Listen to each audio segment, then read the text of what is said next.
നരേന്ദ്രമോദി, രാജ്നാഥ് സിംഗ്, അരുൺ ജെയ്റ്റ്ലി എന്നീ നേതാക്കളുടെ താൽപ്പര്യങ്ങൾ മാത്രമാണ് ബി.ജെ.പിക്കുള്ളിൽ നടപ്പാക്കുന്നത് എന്ന് മുതിർന്ന ചില നേതാക്കൾ പരാതിപ്പെട്ടിരുന്നു. എൽ.കെ. അദ്വാനിയുടെ സീറ്റിനെ ചൊല്ലി സൃഷ്ടിക്കപ്പെട്ട അനിശ്ചിതാവസ്ഥയുടെ തുടർച്ചയാണ് ഇപ്പോഴുണ്ടായിട്ടുള്ള സംഭവവികാസങ്ങൾ.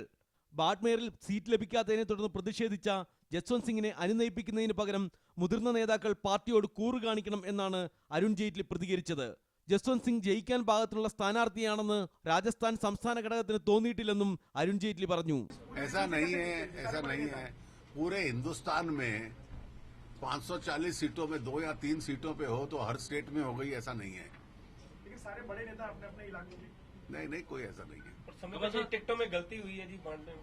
बिल्कुल नहीं हुई. पार्टी ने सामूहिक निर्णय लिया है और कॉन्शियसली निर्णय लिया है. അതേസമയം ബാഡ്മേറിലെ ജനങ്ങളുടെ താൽപര്യപ്രകാരമാണ് മത്സരിക്കുക എന്ന് ജസ്വന്ത് സിംഗ് പറഞ്ഞു. ബി.ജെ.പിയിൽ നിന്ന് രാജിവെക്കാൻ തയ്യാറാകാതെ യഥാർത്ഥ ബി.ജെ.പിയും വ്യാജ ബി.ജെ.പിയും ഉണ്ടെന്ന നിലപാടാണ് ജസ്വന്ത് സിംഗ് കൈക്കൊണ്ടിട്ടുള്ളത്. യഥാർത്ഥ ബി.ജെ.പിയെ ജനങ്ങൾ തിരിച്ചറിയുമെന്നും അദ്ദേഹം പറഞ്ഞു.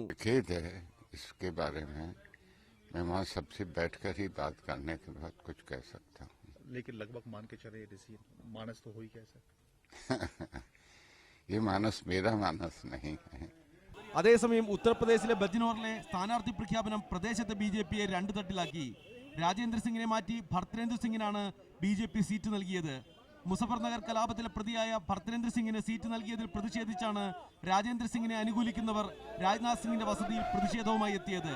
നിരവധി ക്രിമിനൽ കേസുകളിൽ പ്രതിയായ പ്രമോദ് മുത്തലിക്കിനെ പാർട്ടിയിലേക്ക് കൊണ്ടുവരാൻ ശ്രമിച്ചതും ബെല്ലാരി മാഫിയ തലവൻ ശ്രീരാമലുവിന് സീറ്റ് നൽകിയതും പാർട്ടി പ്രവർത്തകരെ തഴഞ്ഞ് മറ്റ് പാർട്ടികളിൽ നിന്ന് എത്തിയവർക്ക് സീറ്റ് നൽകുന്നതും ബി.ജെ.പിയിൽ കടുത്ത അസംതൃപ്തി ഉണ്ടാക്കിയിട്ടുണ്ട്.